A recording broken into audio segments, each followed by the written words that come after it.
नमस्कार, आप देख रहे हैं एचएनएन न्यूज। मैं हूं आपके साथ उन्नति भटनागर। बुलेटिन की शुरुआत महत्वपूर्ण खबर के साथ, जहां आम आदमी पार्टी के सांसद संजय सिंह ने एसआईआर मतदाता सूची को लेकर सरकार पर गंभीर आरोप लगाए हैं। उन्होंने दावा किया कि मतदाता सूची के विशेष गहन पुनरीक्षण के तहत 2.89 करोड़ मतदाता योग्य लोगों के नाम हटा दिए गए हैं, जो लोकतंत्र पर सीधा हमला है। संजय सिंह ने आरोप लगाया कि हर बूथ पर 200 वोट बढ़ाने और दूसरे राज्यों से नाम जोड़ने की योजना बनाई जा रही है और विपक्षी मतदाताओं को मताधिकार से वंचित करने की कोशिश हो रही है। उन्होंने मुख्य निर्वाचन अधिकारी को पत्र लिखकर विस्तृत जानकारी मांगी और सुप्रीम कोर्ट से जांच की मांग की है। 17 लाख लोग जो शिफ्ट हुए हैं बाहर, आपके रिकॉर्ड के हिसाब से उनके फॉर्म 10 सार्वजनिक कर दीजिए, मीडिया के सामने सार्वजनिक कर दीजिए, देश के सामने सार्वजनिक कर दीजिए, ऑनलाइन हम लोगों को पता चल जाएगा कितने लोग शिफ्ट हुए हैं। फॉर्म 10 दिखाइए, 2 करोड़ 17 लाख लोगों के फॉर्म 10 कहां है? दूसरी कैटेगरी आपने कहा 46 लाख लोग, उनकी डेथ हो गई। 46 लाख लोगों की जो संख्या है वो मृतकों की संख्या है, इसलिए उनके नाम काट दिए गए। उसका रिकॉर्ड दिखाइए। और 25 लाख वोट आपने कहा डुप्लीकेट है, उनका रिकॉर्ड ऑनलाइन कर दीजिए।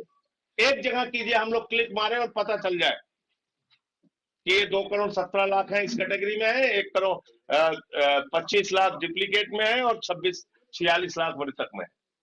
और ये बात मैं इसलिए कह रहा हूं कि आपने जिंदा लोगों को मुर्दा कर दिया। ये छिबरामऊ की खबर है, कन्नौज की। 100 लोग जिंदा है एक गांव में, और एसआईआर जो गहन वाला हुआ, एकदम तगड़ा, एकदम खोद के निकाला, जो उसमें 100 लोगों को मार दिया। और इस बीच लखनऊ से बड़ी खबर, सिपाही और एआरओ भर्ती पेपर लीक मामला, जहां ईडी ने 17 अभियुक्तों के खिलाफ कार्रवाई की है। विशेष कोर्ट में मनी लॉन्ड्रिंग के तहत आरोप पत्र दाखिल।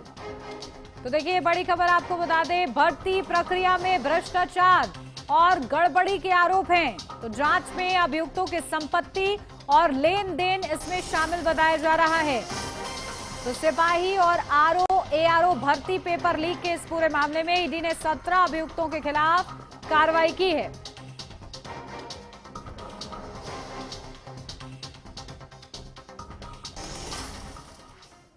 कानपुर में पूर्व उप मुख्यमंत्री डॉक्टर दिनेश शर्मा प्रांत प्रचारक की माताजी को देखने हैलेट अस्पताल पहुंचे।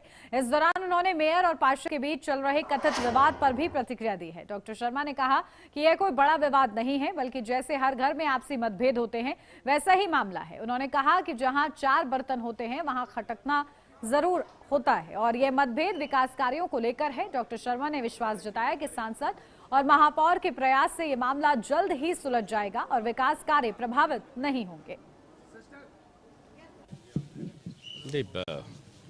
हमारे सम्मानित प्रचारक हैं, उनकी पूजी माताजी भर्ती हैं। अब प्रचारक तो अपना सब कुछ छोड़ जाता है, माता पिता तक उससे अलग हो जाते हैं, बड़ा विहंगम समय होता है। मैंने देखिए, वो प्यार होता है, घमासान नहीं होता है। मैं 11 साल महापौर रहा हूँ। अब इस झगड़े को, या कोई झगड़ा थोड़ी होता है, तो एक दूसरे के प्रति अपने बातों को कहने का एक तरीका होता है। वो परिवार में कहीं बर्तन खटकते हैं, परिवार होगा जहाँ बर्तन होंगे खटकेंगे, लेकिन वो विकास के लिए सब लोग एकजुट होकर लगे हैं। रमेश जी का नेतृत्व है, मैथानी जी हैं, प्रमिला जी हैं, महापौर जी, सब लोग मिलके काम कर रहे हैं। खूब अच्छा काम हो रहा है। अमरोहा जनपद में जिलाधिकारी निधि गुप्ता वत्स के निर्देश पर नगर पालिका परिषद ने अतिक्रमण हटाने के अभियान को तेज किया है। अधिशासी अधिकारी डॉक्टर ब्रजेश कुमार के नेतृत्व में अतरासी चौराहे पर सड़क किनारे लगे फोल्डिंग ठेले और अन्य अवैध निर्माण हटाए गए हैं। अधिकारियों ने बताया कि अतिक्रमण से दृश्य बाधित हो रहा था और सड़क दुर्घटनाओं का खतरा बढ़ रहा था। आमजन की सुरक्षा सुनिश्चित करने के लिए कार्रवाई की गई। दुकानदारों से अपील की गई कि वो स्वयं अवैध निर्माण हटाएं, अन्यथा नगर पालिका कड़ी कार्रवाई करेगी। प्रशासन ने यातायात और जन सुरक्षा पर कोई समझौता नहीं किया है। जैसा कि आप जानते हैं, वर्तमान समय माननीय मुख्यमंत्री जी जो है वो सड़क सुरक्षा को लेकर बहुत चिंतित हैं और उनके द्वारा पूर्व में वीसी में कई प्रकार के निर्देश दिए थे, जिसके अनुपालन में जिलाधिकारी महोदय द्वारा पूर्व में जो सड़क सुरक्षा की बैठक हुई थी उसमें निर्देश दिए गए थे कि जितने भी चौराहे हैं उन चौराहे के आसपास 100 मीटर तक उन्हें खाली रखा जाए ताकि आवागमन में कोई बाधित ना हो और किसी प्रकार की कोई एक्सीडेंट की संभावना ना हो। तो उसी क्रम में नगर पालिका परिषद अमरोहा द्वारा देखा जा रहा था कि अतरासी पे कुछ लोगों ने अवैध रूप से होर्डिंग लगा के जो मेन फ्रंट होता है, एक आपको बताना चाहता हूँ सड़क सुरक्षा में एक मुख्य पॉइंट ये भी है कि जो अवैध होर्डिंग जो नगर पालिका के लगे हैं और जिनके माध्यम से मार्ग बाधित हो रहे हैं या तो व्यू बाधित हो रहा है, जिसके कारण एक्सीडेंट की संभावना बढ़ सकती है। गोंडा मेडिकल कॉलेज का ऑर्थो वार्ड एक बार फिर चर्चा में है। यहां मरीजों और ऑक्सीजन पाइपलाइन के पास एक नहीं बल्कि 5 से अधिक बड़े बड़े चूहों के घूमने का एक वीडियो सोशल मीडिया पर वायरल हो रहा है। वीडियो में कई चूहे खुलेआम घूमते नजर आ रहे हैं। वायरल वीडियो का संज्ञान लेते हुए गोंडा के जिला अधिकारी ने मेडिकल कॉलेज के प्रिंसिपल को फटकार लगाई है। उन्होंने इस पूरे मामले में तत्काल कार्रवाई करने के निर्देश दिए हैं। जिलाधिकारी के निर्देश के आर्थो वार्ड समेत सभी वार्डों में चूहों को भगाने के लिए दवा का छिड़काव कराया जा रहा है। साथ ही पूरे मामले की जांच के आदेश भी दिए गए हैं। हम लोगों ने निरीक्षण किया है तो उसमें जो है कुछ चूहे जो है उनको वार्ड में घूमते हुए मिले हैं, क्योंकि अभी ठंडक के मौसम में पेशेंट के साथ में रिलेटिव जो आते हैं तो अपने साथ में कई सामान रजाई कंबल भी एक्स्ट्रा ले आते हैं और थोड़ा सा पेशेंट साथ में क्राउड जो है रिलेटिव का रहता है। तो यही हम लोगों ने सिस्टर इंचार्ज को और जो वहाँ पे सुपरवाइजर हैं सिटी सुपरवाइजर उनको ये निर्देश दिया गया है कि जो विजिटिंग आवर को जोड़ करके वहाँ पे एक पेशेंट के साथ में एक अटेंडेंट रहें, जिससे कि हमारे वार्ड में एक तो क्राउड ज्यादा ना हो और जो खाने पीने की सामग्री साथ में ले आते हैं उसको इधर उधर ना फैलाएं। और सफाई के लिए भी जो एजेंसी है उनको निर्देश दिया गया है कि रेगुलर बेसिस पे उसको सफाई करें। चूहा बहुत है, कुत्ते बहुत हैं। चूहा हाँ।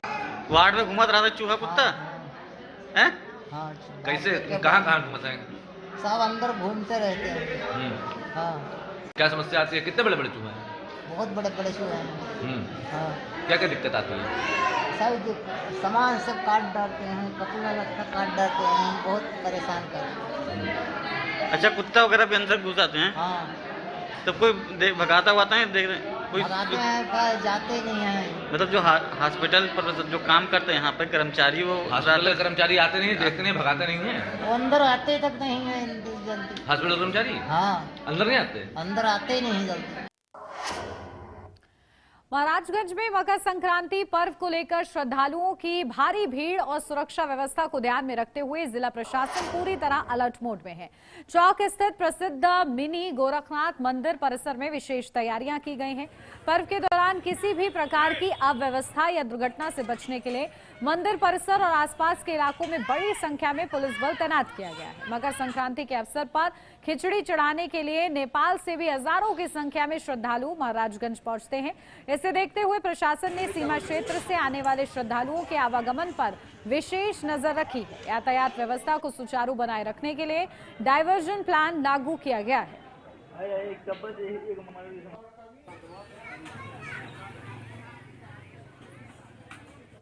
और वहाँ पे हम लोगों के द्वारा बैठक करके स्थलीय निरीक्षण करके संपूर्ण व्यवस्थाएं सुनिश्चित की गई हैं। जो परिसर है मंदिर का वहाँ पर ही पुलिस कंट्रोल रूम और अस्थायी पुलिस चौकी का निर्माण होता है। इसके साथ जितने भी एंट्री पॉइंट्स हैं प्रत्येक जगह पे सुरक्षा के पर्याप्त बंदोबस्त हैं और प्रत्येक स्थलों पे जहाँ जहाँ पर भी भीड़ रहती है उन जगहों वो सारी जगहों को हम लोग सीसीटीवी कैमरे से उसको आच्छादित कर रहे हैं। तो पूरे परिसर का और जहाँ जहाँ पर पब्लिक की रश रहती है उसको सीसीटीवी से भी उसकी निगरानी की जाएगी। पूरे क्षेत्र को लगातार 24/7 मजिस्ट्रेट को भी डिप्लॉय किया गया है, मजिस्ट्रेट्स भी तैनात किए गए हैं, जिसमें कि हमारे लगातार 6 मजिस्ट्रेट लगातार ही वहाँ पर बने रहेंगे। पूरे जो क्षेत्र हैं उसको सेक्टर वाइज डिक्लेयर किया गया है। माघ मेला और मकर संक्रांति पर्व को लेकर कौशाम्बी पुलिस ने व्यापक यातायात व्यवस्था की है। पुलिस अधीक्षक राजेश कुमार के निर्देश पर जनपद के प्रमुख चौराहों और डाइवर्जन पॉइंट्स पर पुलिस बल तैनात किया गया है। इसे लेकर एचएनएन न्यूज की टीम ने पुलिस अधीक्षक राजेश कुमार से खास बातचीत की है। आपको सुनवाते हैं। 26 को लेकर इस समय कुंभ में मेला चल रहा है। यही कौशाम्बी की बात किया जाए तो हम बात करते हैं कौशाम्बी पुलिस अधीक्षक से, किस तरीके से तैयारियां की गई हैं कौशाम्बी में जो श्रद्धालु आ रहे हैं उनके लिए। सर, कौशाम्बी में किस तरीके से क्या तैयारियां की गई है माघ मेला 2026 को लेकर? माघ मेला 2026 जो प्रयागराज में संगम पे चल रहा है, क्योंकि कौशाम्बी पड़ोसी जनपद है और काफी श्रद्धालु कौशाम्बी से होकर प्रयागराज जाते हैं, तो मेले में कोई भारी वाहन जाने से दिक्कत न हो उसके लिए हमारा डाइवर्जन प्लान बना हुआ है। और सारे भारी ट्रैफिक को, भारी वाहनों को हम लोग बाहर इधर कोखराज से जो बाईपास है हमारा नवाबगंज चौराहा होते हुए हरिया की तरफ उसको भेज देते हैं। जिनको बनारस या कोलकाता जाना है उधर से सीधे निकल जाते हैं। और ये डाइवर्जन कल रात से ही प्रभावी हो गया है और लगातार अग्रिम आदेश तक, जब तक कि मेले में भीड़ भाड़ रहेगी तब तक ये डाइवर्जन चलता रहेगा। पूरी फुल प्रूफ व्यवस्था है और कहीं कोई दिक्कत नहीं है। डाइवर्जन सुचारू रूप से चल रहा है और किसी भी श्रद्धालु को कोई दिक्कत न हो इसका पूरा ध्यान दिया जा रहा है। देख रहे थे कौशाम्बी में जिस तरीके से प्रयागराज में 2026 का माघ मेला चले, इसको दृष्टि में देखते हुए कौशाम्बी में चौबंद किए गए, वहीं डाइवर्जन पॉइंट भी किए गए हैं जिससे कि मेले में किसी भी तरीके के बड़े वाहन न जाने पाए। मैं हूं धर्मेंद्र सोनकर, कौशाम्बी HNN न्यूज के साथ। यार रुक रहे हैं छोटे से ब्रेक के लिए, जल्द हाजिर होते हैं।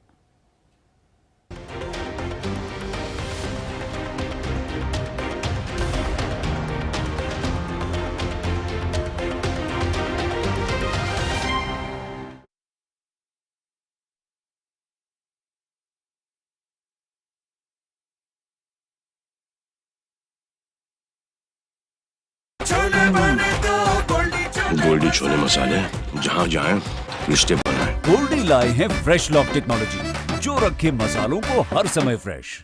देवों की पावन भूमि है यह, भूमि है स्वाभिमान की। देवों की पावन भूमि है यह, भूमि है स्वाभिमान की। पुरखों की सांझ विरासत की यह, भूमि है सम्मान की। बोल रहा है गर्वित होकर इस भूमि का एक एक कण। आगे बढ़ता उत्तराखंड, अपना प्यारा उत्तराखंड। आगे बढ़ता उत्तराखंड, अपना प्यारा उत्तराखंड।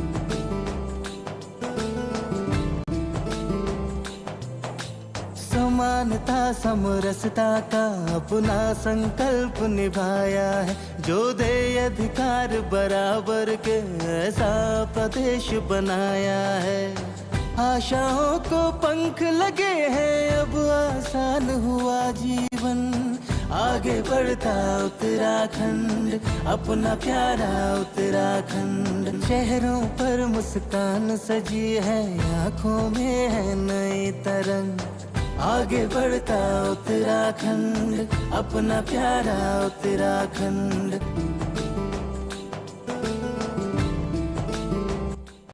उत्तराखंड राज्य हमारे आंदोलनकारियों की त्याग, तपस्या और बलिदान का ही प्रतिफल है।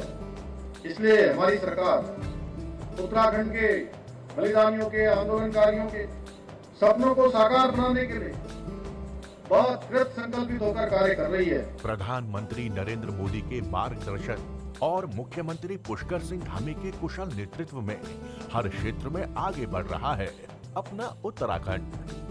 दूर कहीं पहाड़ के सुदूर रास्तों तक सवर रहा है अपना उत्तराखंड। क्या आप जिम जाते हैं, कसरत करते हैं, फिर भी आपकी सेहत नहीं बनती? काजू बादाम किशमिश मेवे प्रोटीन के डिब्बे खाते हैं फिर भी कुछ असर नहीं होता, तो इसका मतलब है आपका पाचन तंत्र खराब है। और जब तक के पाचन तंत्र दुरुस्त नहीं होगा, आप जितना मर्जी अच्छे से अच्छा खा लो, आपकी सेहत नहीं बन सकती।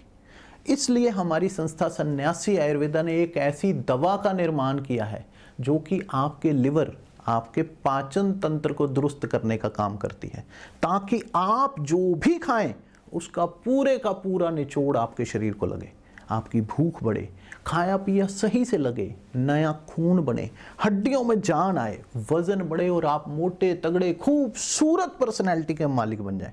सिर्फ 655 रुपए की पूरे 1 महीने की दवा होती है और आप इसे घर बैठे 011 45454545 पर फ़ोन करके दवा मंगवा सकते हैं।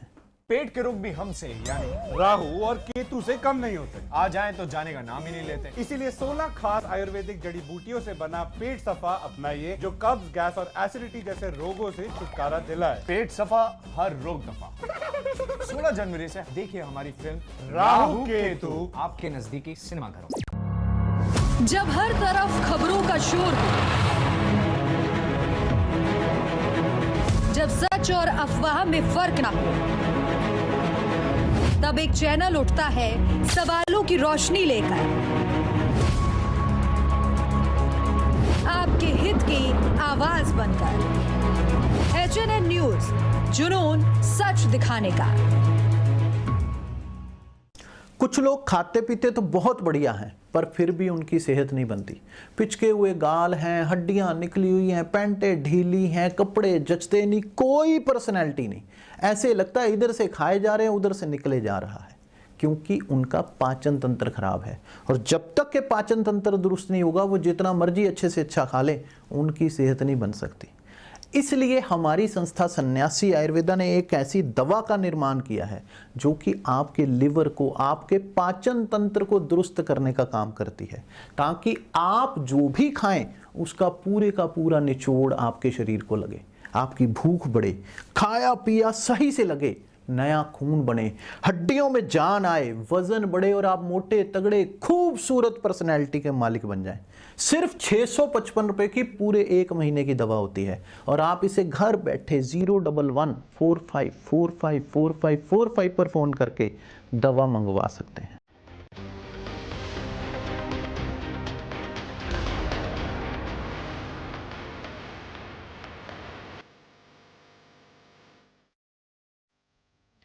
ब्रेक के बाद स्वागत है आपका और पढ़ते हैं आगे। अब खबर उन्नाव से है, जहां लखनऊ रेंज के पुलिस महानिरीक्षक किरण एस बुधवार को उन्नाव जनपद पहुंचे और पुलिस व्यवस्था व अपराध नियंत्रण का व्यापक निरीक्षण किया है। उन्होंने पुलिस लाइन, बैरक, मेस और शास्त्रागार और कार्यालयों सहित सभी सुविधाओं का जायजा लिया और पुलिसकर्मियों को अनुशासन, साफ सफाई और कार्यप्रणाली में सुधार के निर्देश दिए हैं। आईजी ने कहा कि पुलिस लाइन किसी भी जनपद की रीढ़ होती है और यहां व्यवस्था चुस्त दुरुस्त होनी चाहिए।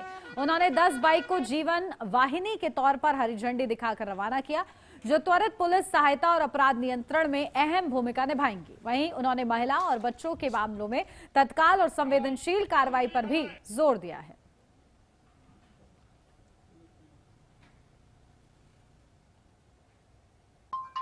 ये जनपद उन्नाव में उन्नाव पुलिस के खास करके एसपी साहब के निर्देशन में हुआ है। तो बेसिकली अब सब समझते हैं कि पुलिस की प्रेजेंस हर जगह हो। आजकल बहुत इम्प्रूव्ड है पुलिस की प्रेजेंस। PCR वैन हो, UP2 की वैन हो, हर जगह है। पर मोटरसाइकिल ऐसा एक साधन है जो जल्दी कहीं भी जितनी जल्दी पहुंच सकते हैं। तो उसके लिए इस शुरुआत किया गया है। उम्मीद है कि ये पब्लिक सर्विस दे पाएंगे और एक मनोबल बढ़ाने वाली भी काम है कि अदरवाइज पुलिस साइकिल में या पैदल जहां पहुंच सकते थे, जहां गाड़ी नहीं पहुंच पाती, उसको जल्दी पहुंचने का हो गया। उनकी भी कॉन्फिडेंस बढ़ जाता है, उसको देख के पब्लिक की भी कॉन्फिडेंस बढ़ जाता है। और अब खबर देवरिया से है, जहां गोरखपुर रोड के ओवरब्रिज के नीचे सरकारी बंजर भूमि पर मजार के नाम पर फर्जी इंदराज कराने के मामले में सदर समेत 6 लोगों के खिलाफ मुकदमा दर्ज किया गया। लेखपाल की तहरीर पर कोतवाली पुलिस ने आरोपियों पर धोखाधड़ी, महत्वपूर्ण दस्तावेज की कूटरचना, फर्जी दस्तावेज का प्रयोग और आपराधिक साजिश सहित गंभीर धाराओं में केस दर्ज किया है। पुलिस ने बताया कि राजस्व अभिलेखों में जहां सरकारी जमीन को मजार के नाम से दर्ज कराने का प्रयास अवैध था, इस पूरे मामले की गहन जांच जारी है। ए भाई साहब, क्या महाराज आप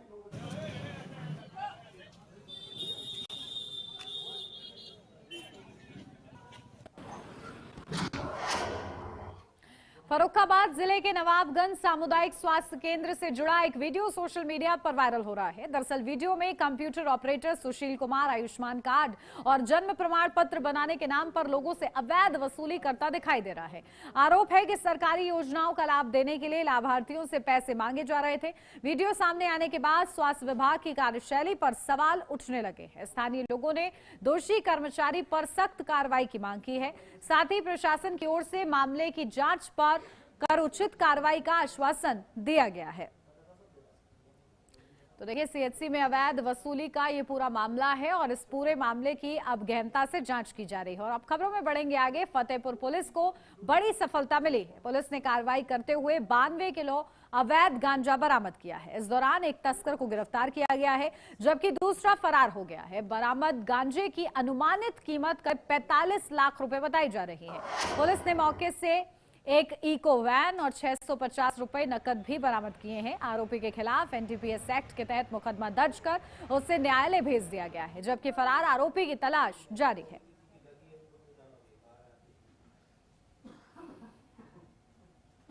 गत रात्रि थाना गाजीपुर अंतर्गत अवगासी बाजार पर पुलिस अधीक्षक फतेहपुर महोदय के निर्देशन में थाना गाजीपुर इंटेलिजेंस विंग एवं एसओजी के द्वारा संदिग्ध वाहनों की चेकिंग की जा रही थी। दौरान चेकिंग एक वाहन मारुति इको संख्या MP 65 ZC 8248 को रोकने पर एक व्यक्ति उसमें से उतर करके भाग गया तथा गाड़ी में एक व्यक्ति जिसका नाम राजेश महारा सनाप लल्लू प्रसाद निवासी खांडा रामपुर थाना अनूपपुर जनपद अनूपपुर मध्य प्रदेश के निवासी द्वारा बताया गया कि गाड़ी में गांजा है, जिसका वजन 92 किलो 200 ग्राम था। कानपुर के सचैंडी थाना क्षेत्र में रेप पीड़िता के मामले में नया मोड़ सामने आया है। पीड़िता के भाई के मोबाइल पर एक धमकी भरा मैसेज भेजा गया था, जिसमें लिखा था कि दरोगा जी की नौकरी से मत खेलो वरना रोना पड़ेगा। इस संबंध में पीड़िता के भाई ने पुलिस से शिकायत की। मामले को संज्ञान में लेते हुए पुलिस ने आरोपी को गिरफ्तार किया है।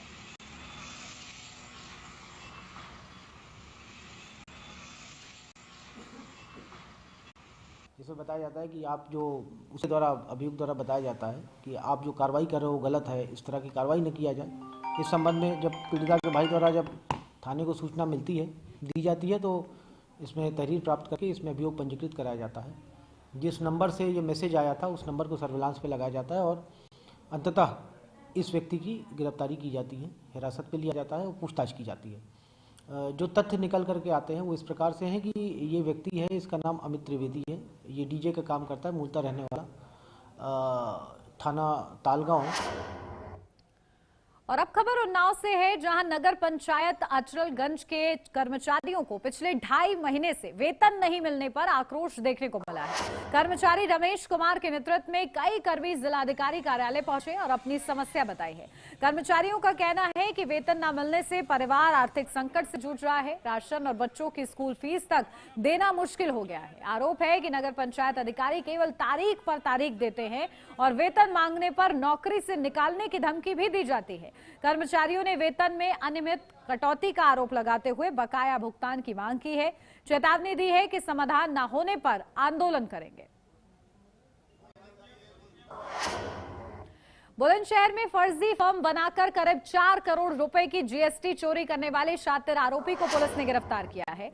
जहां राज्य कर विभाग के अधिकारी की शिकायत पर कोतवाली नगर में मामला दर्ज किया गया था। इसके बाद एसपी क्राइम के नेतृत्व में एसआईटी का गठन किया गया। बुलंदशहर कोतवाली नगर पुलिस और साइबर सेल की संयुक्त टीम ने आरोपी अंकित को दिल्ली से गिरफ्तार किया है। आरोपी के पास से मोबाइल, लैपटॉप और राउटर बरामद किए गए हैं। उसे न्यायिक हिरासत में भेज दिया गया है।